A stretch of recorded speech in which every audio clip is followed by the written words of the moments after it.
Hey guys, welcome to Live Life Drive. Today we're test driving the Mercedes-Benz GLA 250.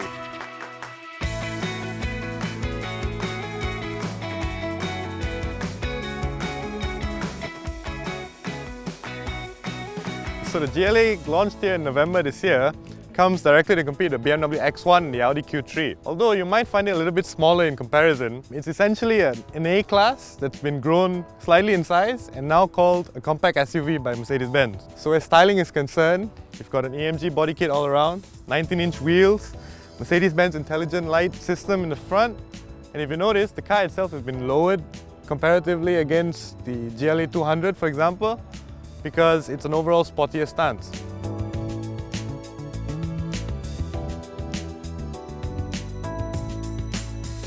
So enough about the styling, let's see what's under the bonnet.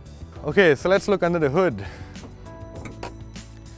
Here, we've got a Mercedes-Benz turbocharged 2.0 litre engine, which is paired with a 7-speed dual-clutch automatic transmission. Output figures for the car are 211 horsepower and 350 Nm of torque. But you've also got to remember that you've got a 4-matic all-wheel drive system, which, as we know, can cleverly split torque between the front and the rear wheels when needed. So let's look inside the car. So getting into the back, it's not that easy because one thing if you notice, the doors don't open very wide. Once you do get in, space is relatively good compared to something like a CLA 200 which has a very low sloping roof. Headroom's much better in here. Legroom with the front seat adjusted to my driving position. It's still quite decent space. So with the seats, you've got nice AMG style seats. They've got red stitching on them, very sporty. You've got Alcantara here. You've got a nice armrest over here if you want, and you can put in your cups there.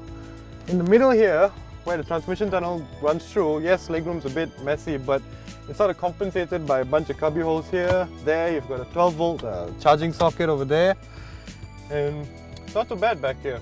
So let's get in front.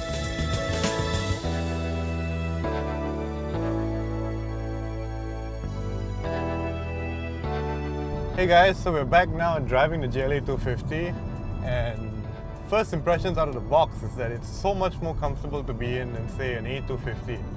Of course, the A200 and the GLA 200 gets a slightly softer, more compliant chassis setup. This one has a sport suspension, but however, it's been tuned to be a lot more comfortable than it was in the A250, for example. Where steering is concerned, this uses Mercedes-Benz's direct steer system. This one's a nice balance, and it actually switches the ratio of what's needed from your steering input to sort of match how fast you're going and how quick you need the wheels switching direction. Interior-wise, no strangeness here.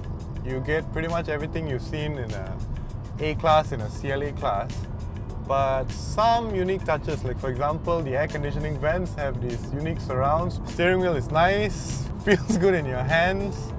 You get the red stitching from the AMG kit. The seats are really good, they hold you nicely in place.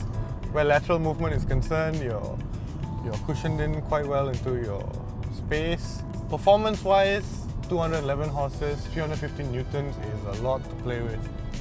You definitely don't need it all the time, but for when you need to overtake, engine winds up, we go. As you can see there, one of the downfalls of Mercedes-Benz's dual clutch transmissions, it takes a little bit longer than we'd appreciate to actually get you off the line. Where the shifts themselves are concerned, they are very, very smooth, going from second to third, third to fourth and whatnot. But where traffic's concerned, dual clutches never have a good reputation of being any kind of comfortable, and it's the same case here. I guess it's one of those traits you just can't avoid with a dual clutch. But they are fast, so when you need it, burst the power, drop a gear, we're third right now, off you go. If you do find the dual clutch transmission a bit lazy to get you off the line quick enough to your liking, you can always put it in a sport mode, which we can try right now. So you've got Eco, Sport and Manual mode. You can put it in Sport mode and see how well we get off this line. So again, traffic light, Eco start stop takes over, green light, go. Revs climb all the way to 6,000, and we're doing 100 just like that. You've also got pedal shifters if you want. Not too much practical use for every day, but when you're feeling a bit naughty, why not?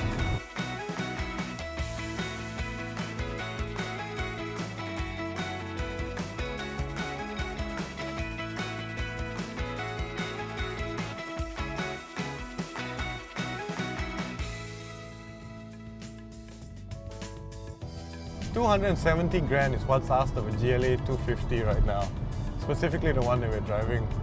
And while it may seem like a lot, it's, to be fair, you get an AMG kit all around. You've got AMG wheels, 19-inch wheels, you've got AMG seats, you've got a 4MATIC all-wheel drive system, you've got 211 horses, 350 newtons to drive every day.